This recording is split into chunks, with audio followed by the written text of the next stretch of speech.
얼마 전에 지지난주에 저랑 저희가 여름 서경회 하면서 제가 그런 말씀 드렸죠. 그리스도를 따르는 삶을 고민하는 사람들은 세상이 아니에요. 그리스도를 따르는 사람들이지.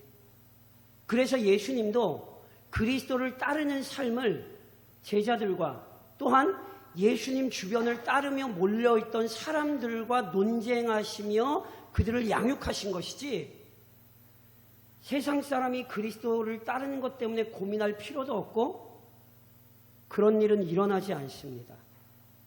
마찬가지입니다.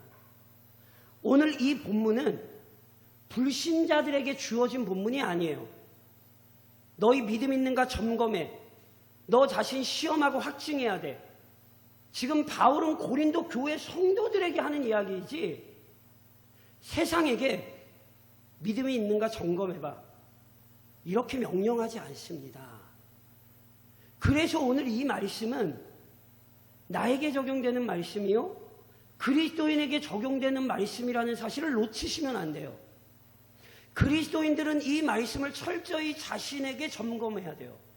내가 믿음 안에 있는가, 나 자신을 시험하고 나 자신을 확증하셔야 돼요. 그게 진짜 믿음이에요. 왠지 아세요? 성경은 가짜 믿음이 있다라고 얘기를 해요. 예수님께서 말씀하셨던 씨 뿌리는 자의 비유에서 길가, 돌밭, 가시밭 다 가짜였다는 사실을 놓치시면 안 돼요. 돌밭 같은 경우는 놀랍게도 처음 말씀을 받을 때는 기쁨으로 받았다고 그랬어요. 그런데 그 말씀이 깊이 이해가 되니 말씀으로 인한 환난이나 박해가 일어나는 때예요. 다른 것 때문이 아니에요. 말씀대로 살라치니 본인이 믿음 없다는 사실 드러나는 거예요. 아세요? 이게 굉장히 무서운 거예요. 그래서 오늘도 그리스도인들은 진짜로 그 말씀을 아는 자들답게 말씀 앞에 서서 내 자신을 검증하고 시험해야 된다고요. 다시 한번 말씀드리지만 믿음이 없는 자들은 검증하지 않아요. 왜요? 발각되거든요. 드러나거든요. 믿음의 검증은 누가 할 수 있는지 아세요?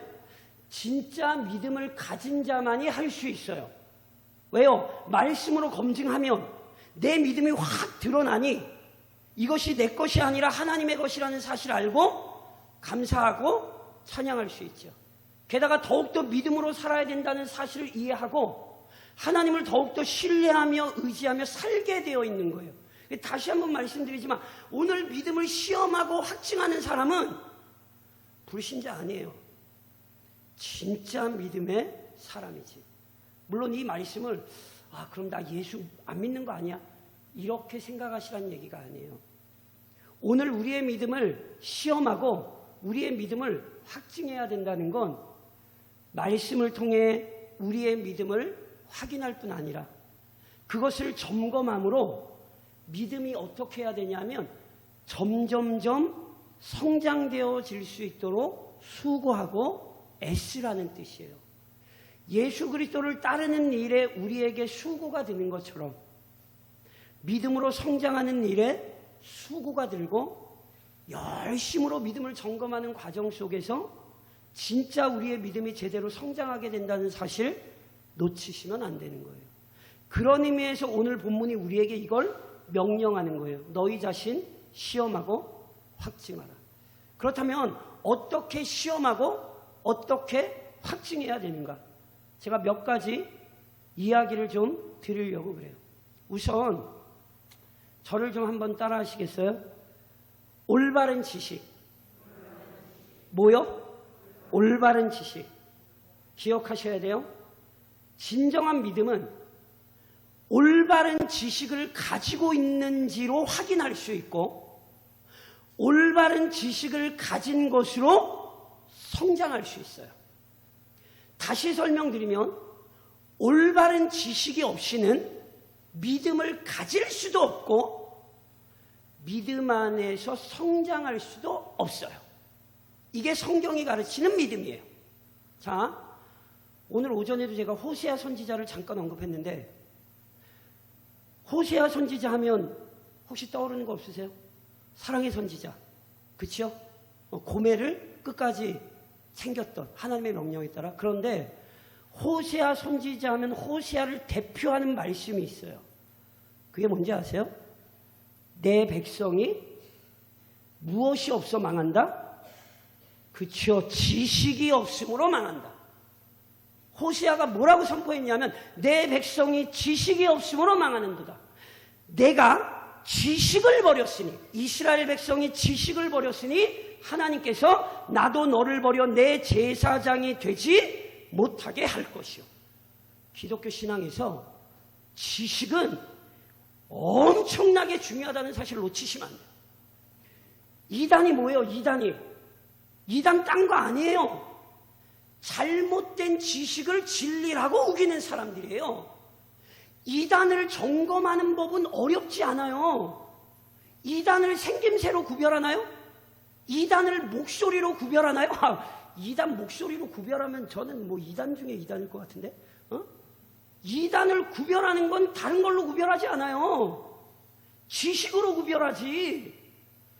저랑 굉장히 중요한 성경 구절 한 구절만 좀 찾아보실까요? 신약성경 252면으로 가보시겠어요? 신약성경 252면 로마서 10장. 제가 장수만 얘기하고 로마서 10장.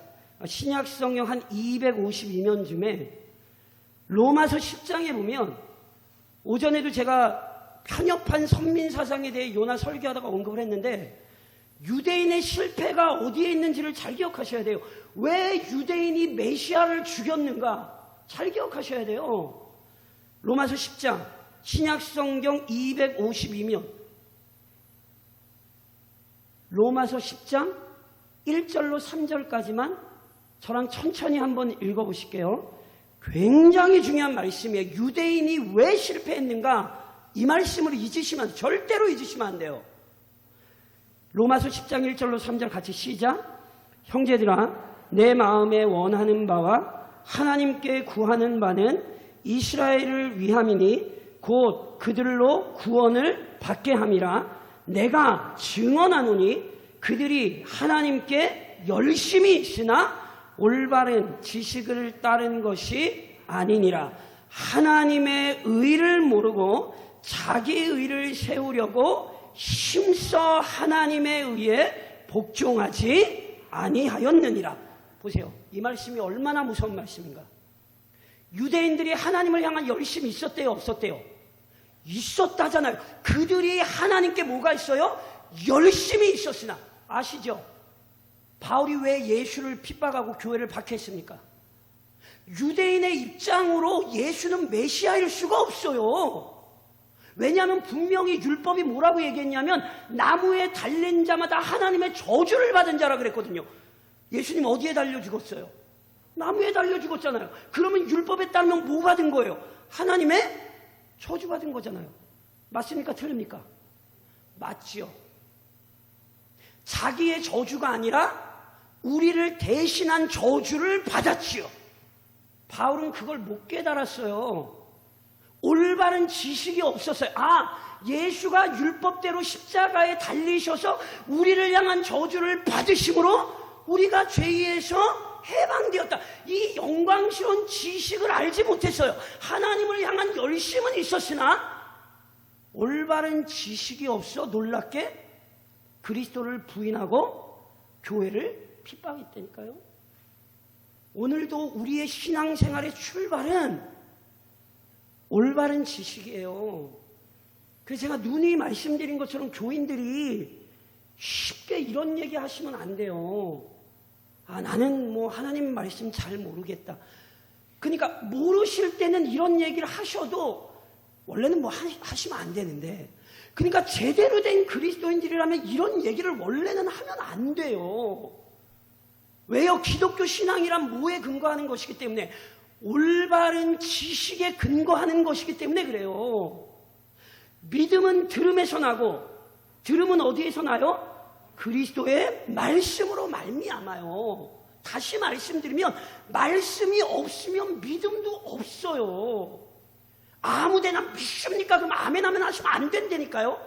목사가 아무리 강단에서 하는 이야기라도 성경과 다르면 아멘을 하시면 안 돼요. 무엇보다 중요한 건 아무리 얘기를 해도 제가 누님 말씀드리니까 그게 성경이 아니면 성도들은 함부로 아멘 하시면 안 돼요. 그거 신성모독이에요. 예전에 한국교회 부흥사들이 그냥 아무 말이나 막 강단에서 하다가 아멘 그러면 막 아멘, 그게 분위기 좋은 게 아니에요. 그게 신성모독이에요. 신성모독. 우리는 말씀이 아니면 아멘하면 안 되는 사람들이에요. 그게 기독교 신앙이에요. 그래서 항상 뭘 확인하셔야 되냐면 내가 올바른 지식을 가지고 있는가, 내가 성경에 합당한 지식을 가지고 있는가 확인하셔야 되는 거예요.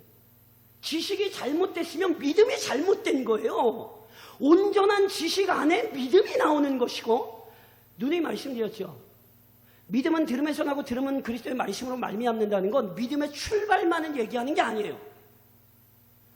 그 믿음은, 말씀으로부터 출발된 믿음은 말씀을 들을 때만 성장되는 거예요. 교회를 10년, 20년, 30년 다녔는데도 변화가 없는 건 말씀이 안 들어와서 그렇게 되는 거예요. 말씀이 끊임없이 그의 영혼 안에 들어가는 사람은 성장하지 않을 수 없어요. 우리 믿음은 뭘로 점검한다? 우선 올바른 지식으로 점검하는 거예요. 내가 진짜 참된 믿음이라면 나는 올바른 지식을 가지고 있어요.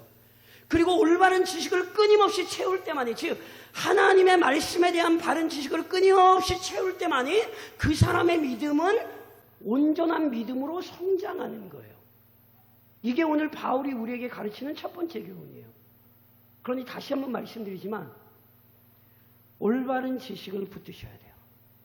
이 강단에서는 교회를 정말 살리고 싶으면 올바른 지식이 아니라 헛된 것들이 들어와서는 절대로 안 되는 거예요. 온 교회 성도가 강단에서 하나님의 진리의 말씀이 선포되기를 간구해야 되고, 그 진리의 말씀 속에 교회는 성장하는 거예요. 동시에 두 번째, 저를 다시 한번 따라하세요. 상한 심령. 예, 우리의 믿음은, 진정한 믿음은 상한 심령을 소유하고 있는가로 확인할 수 있고요. 그 사람이 상한 심령을 가지고 있다면 그 사람의 믿음은 성장할 수 있어요. 그럼 목사님, 상한 심령, 목사님 상한 심령이 뭔데요? 자, 잘 아시는 대표적인 믿음의 사람 다윗이 이 거룩하고 의로운 하나님의 사람임에도 불구하고 십계명을 아주 대놓고 어긴 적이 몇 번 있어요. 그렇죠? 그래서 밧세바의 아내, 우리아의 아내, 즉 자기 신하의 아내 밧세바를 취하는 간음의 죄를 서슴지 않고 저질렀고, 혼동하시면 안 돼요. 왕이라고 남의 여자 막 빼앗아도 된다. 제가 눈에 말씀드렸죠. 성경은 일부일처죄를 가르쳤지 다윗이 그랬다고 해서 그게 죄가 아닌 건 아닙니다. 아브라함이 그랬다고 해서 죄가 아닌 게 아닙니다. 착각하시면 안 돼요. 죄진 거예요. 그런데 그 죄를 짓고도 죄가 죄인지 알지 못했죠. 심지어 그의 남편 우리아를 죽이고도 다윗이 그게 죄라는 사실을 깨닫지 못했어요. 적어도 한 1년 가까이의 시간을 다윗이 깨닫지 못하고 있었어요. 그런데 그 다윗을 깨트린 게 뭐죠? 보세요. 올바른 지식이에요. 나단 선지자가 와서 다윗에게 뭘 던진 거예요? 올바른 지식을 던진 거예요. 당신 하나님 앞에서 죄 지은 것이다. 그 올바른 지식이 들어갔을 때 다윗의 심령이 바뀌는 거예요. 이 영적인 질서를 거꾸로 가져가려고 그러시면 안 돼요. 항상 우리의 변화의 출발은 올바른 지식, 조금 다른 말로 말씀이에요. 절대로 말씀 안 들어가면 변화 없어요. 성경에서 말씀 없이 변화된 예가 있으면 가져와 보세요. 요나를 통해 니느웨 성에 부흥이 난 것도 요나가 외쳤던 니느웨 성 사실을 들으면 멸망한다. 이게 누가 주신 메시지라고 그랬습니까? 하나님께서 주신 메시지. 이게 말씀이에요. 그러니까 말씀이 들어가지 않으면 절대 인생의 변화는 안 일어나요. 하여튼 그 별놈의 걸 다 해도 절대로 그 인생의 변화는 안 들어가요. 그 부패했던 다윗의 마음이 하나님의 말씀이 던져지니까 그것으로 인하여 깨달음과 각성이 일어나죠. 그래서 깨달음과 각성이 일어났을 때에 다윗이 하나님 앞에 기도했던 시편이 우리에게 남아있어요. 그것이 시편 51편이죠. 그때 다윗이 이런 고백을 해요. 하나님께서 구하시는 제사는 상한 심령이라. 하나님이여 상하고 통회하는 마음을 주께서 멸시하지 아니하시리이다. 다윗이 뭘 깨달았냐면 상한 마음만이 하나님 앞에 온전히 서 있을 수 있는 믿음이라는 사실을 깨달아요. 조금 다시 설명드리면 우리는 누구나 다 연약해요. 다윗만이 그런 일 한 거 아니에요.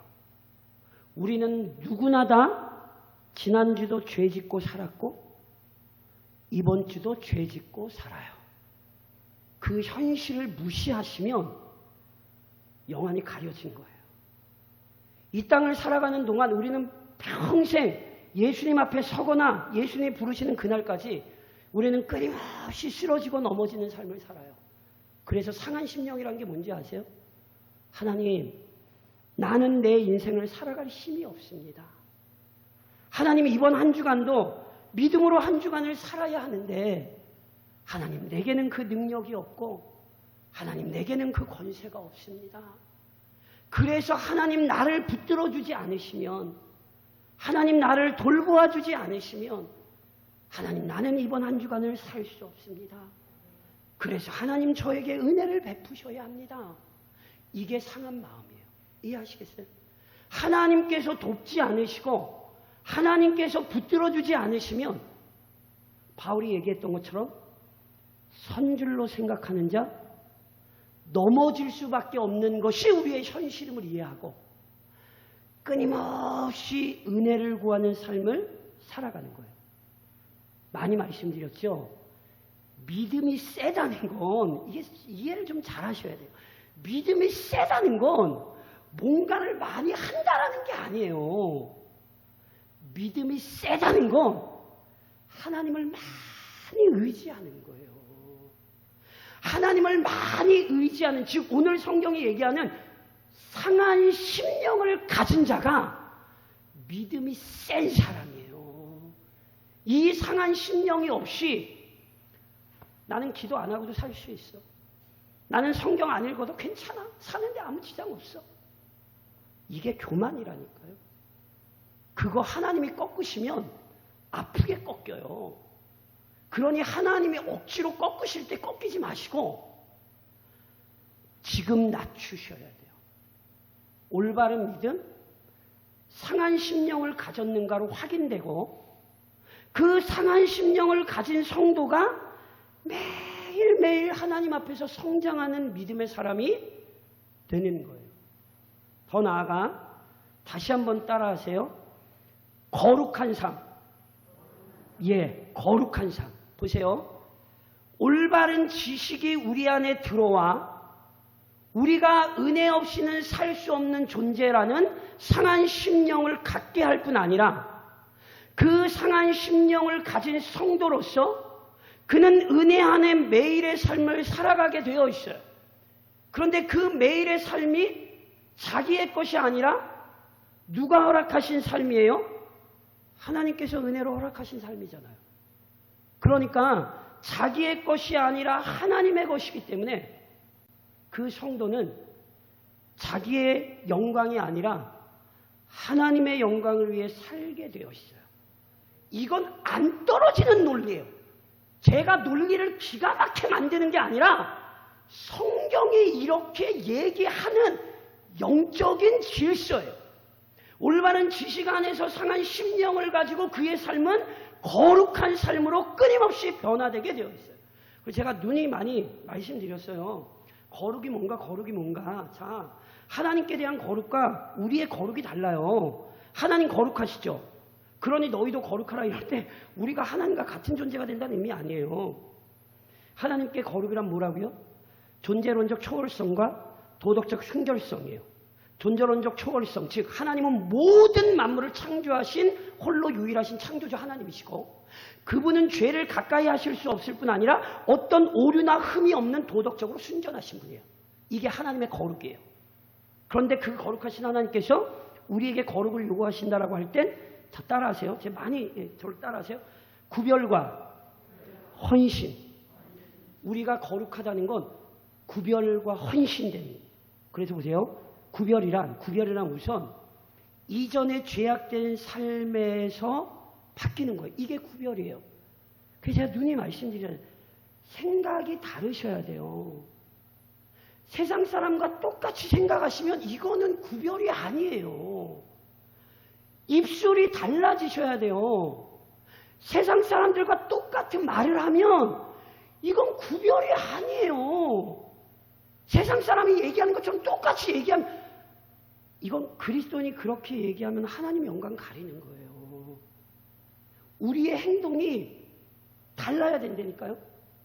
예수 믿지 않는 사람과 우리의 행동이 매일 똑같아서 똑같은 사람처럼 보이면 아니요, 이건 구별되는 게 아니에요. 이번 한 주간도 그래서 철저히 내 삶을 단속하셔야 된다니까요.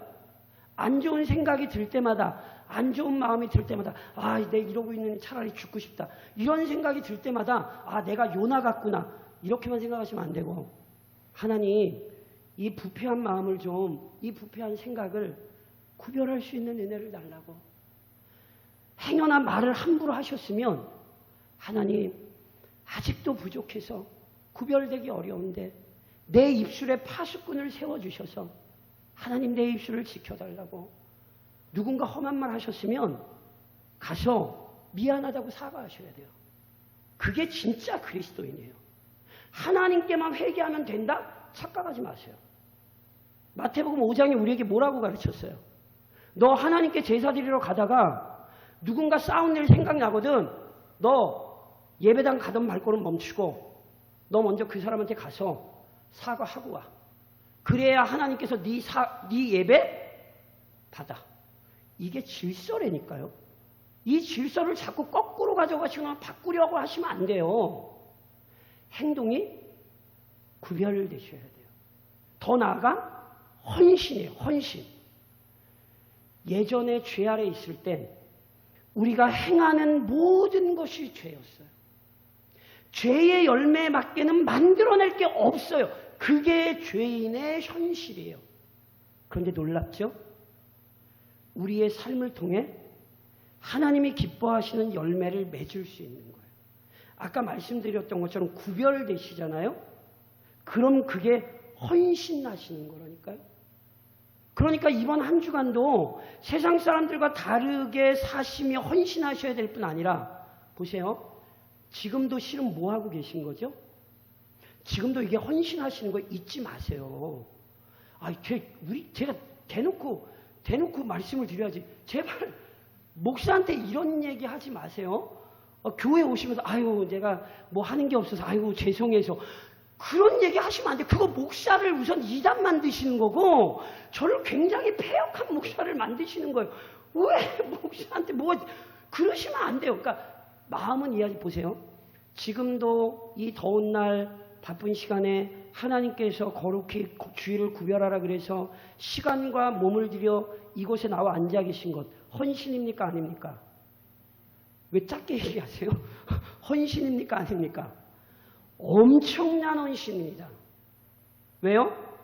건강 있다고 건강 없어서 이곳에 오셨어요? 건강 있는 사람 중에 지금 이곳에 없는 사람 많아요. 시간은 있으나 이곳에 없는 사람 많아요.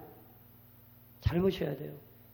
그래서 성도로서 해야 되는 가장 중요한 사명 가운데 하나는요. 주의를 헌신하시는 거예요. 굉장히 중요한 믿음이에요. 하나님께서 그걸 기뻐하시고요. 하나님이 그 믿음을 축복하십니다. 그래서 보세요. 구별과 헌신이 있는지를 확인하셔야 돼요. 참된 믿음이란 반드시 구별되기도 하고요. 반드시 헌신되는 거예요. 그리고 그렇게 구별되며 헌신되는 삶 속에서만이 뭐 할 수 있냐면 그 믿음은 점점 성장하는 거예요. 그래서 결국 저를 한번 따라 하시겠어요? 성장. 뭐라고요?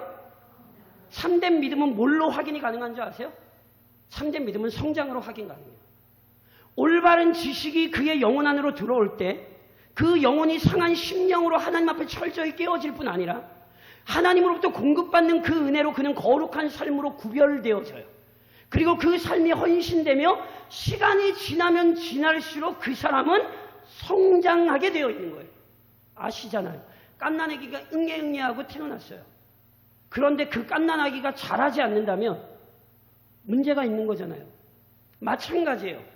그리스도인도 점점 성장하는 게 정상이지 성장이 안 하는 걸 정상으로 생각하시면 안 돼요. 그러니까 목사나 장로님들이나 이런 분들 성장을 하고 성도들은 성장이 안 해도 되는 것처럼 그렇게 생각하시면 큰일 난다니까요. 목사냐 장로냐 권사냐 이건 직분의 문제이지 제가 천국 갈 때 저 목사인데요. 그렇게 천국 가지 않아요. 착각하지 마세요. 누누이 말씀드린 것처럼 직분과 우리가 이 땅에 있을 때의 교회를 섬기는 직분과 우리의 본질을 섞어서 혼동하지 마세요.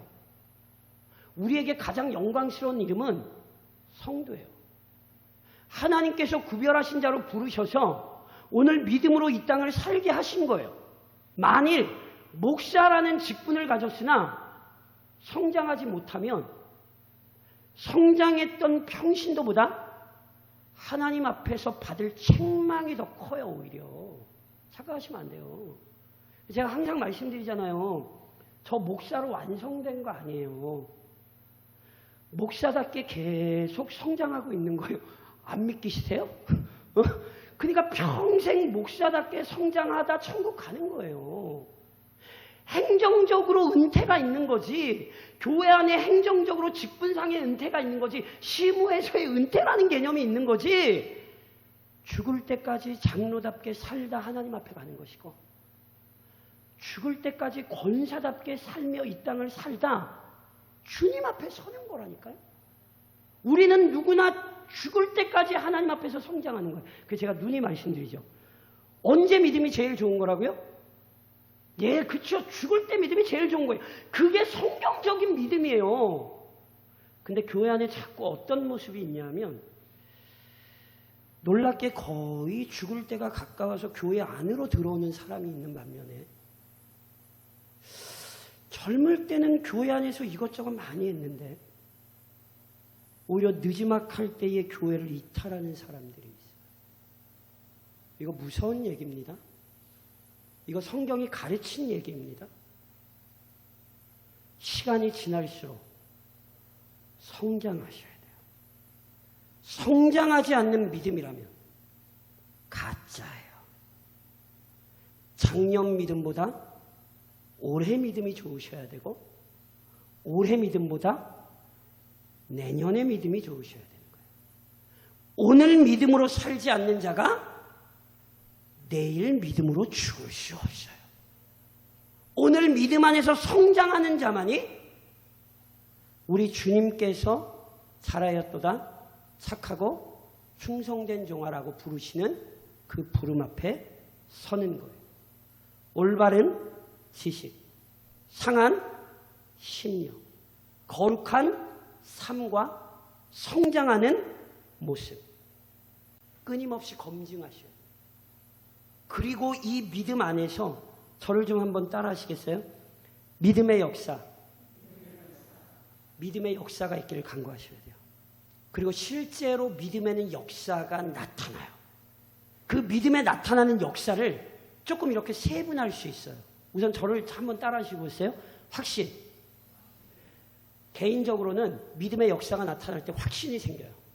아, 나는 하나님의 사람이야. 아, 이 말씀 맞아. 이 말씀대로 사는 자에게 하나님이 복을 주셔. 믿음의 역사가 나타날 때 우선 내 안에 확신이 생기는 거예요. 제 눈에 말씀이 확신 없는 그리스도인은 불쌍한 그리스도인이에요. 이번 한 주간도 이 확신을 가지고 시작하셔야 돼요. 맞아. 나는 하나님의 사람이고 하나님이 이번 한 주간도 나를 지키실 거야. 내 상황이 정말 말도 안 되는 상황이고 요나처럼 내 안에 여러 가지 원망과 탄식도 있지만 아니야. 하나님이 우리의 인생 주인이시니까 이번 주도 책임지실 거야. 하나님이 역사하실 거야. 개인적으로는 이 확신이 일어나는 거예요. 동시에 다시 한번 따라하세요. 교제와 양육.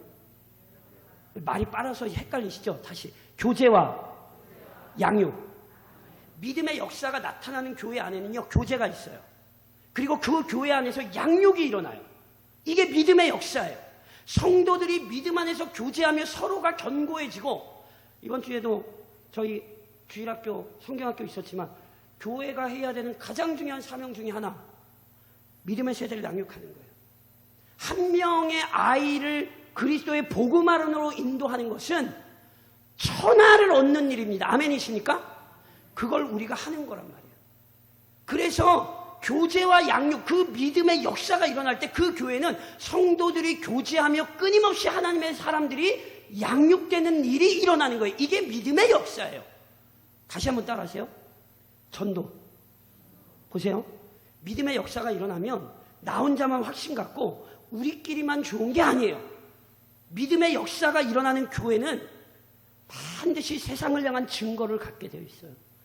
그래서 그 믿음 안으로 많은 자들을 불러 모으는 거죠. 잊으시면 안 돼요. 대광중앙교회는 대광리에 세워져 있어요. 인도를 위해서도 기도하시고 태국을 위해서도 기도하시고 여러 노예 산하 교회들을 위해서 기도하시지만 우리 교회의 1차적인 책임은 어디에 있다고요? 대광리에 있습니다. 우리가 이 지역에서 복음 증거의 사명을 감당하지 못하면 우리는 믿음의 역사가 없는 교회예요. 우리는 이 지역에서 믿음의 역사를 일으켜야 되는 거예요. 하나님께서 이 지역에 보낸 수많은 영혼들을 살려내는 일을 해야 되는 거죠. 그래서 기도하셔야 돼요. 하나님, 믿음의 역사가 일어나게 해달라고. 확신이 있고 교제와 양육이 있고 전도가 살아있는 이 믿음의 역사가 그치지 않는 교회가 되게 해달라고 기도하셔야 돼요. 또 하나 다시 한 번만 따라 하시겠어요? 협력하는 믿음. 예, 진짜 믿음은 협력할 줄 알아요.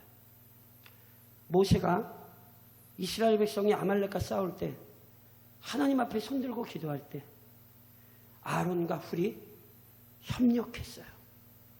여호수아가 가나안 정복 전쟁하러 들어갔을 때 갈렙이 함께 믿음으로 협력했고, 무엇보다 나중에 갈렙은 제일 나이가 많음에도 불구하고 내가 먼저 우리 지파에게 준 그 헤브론 땅에 비록 안악 자손이 있으나 제가 먼저 나서겠습니다.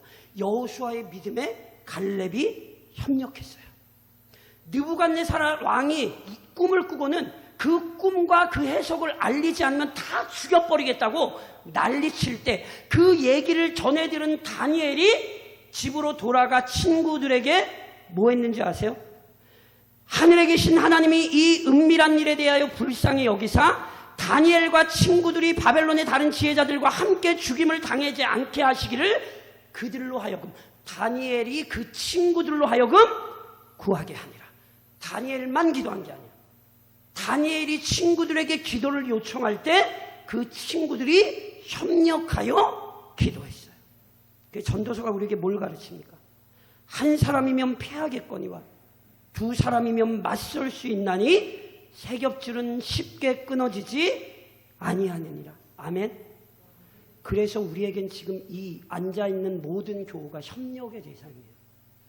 우리가 함께 협력하며 하나님의 교회를 세워가는 거예요. 제가 갑자기 기억이 안 나요. 그걸 뭐라 그러죠?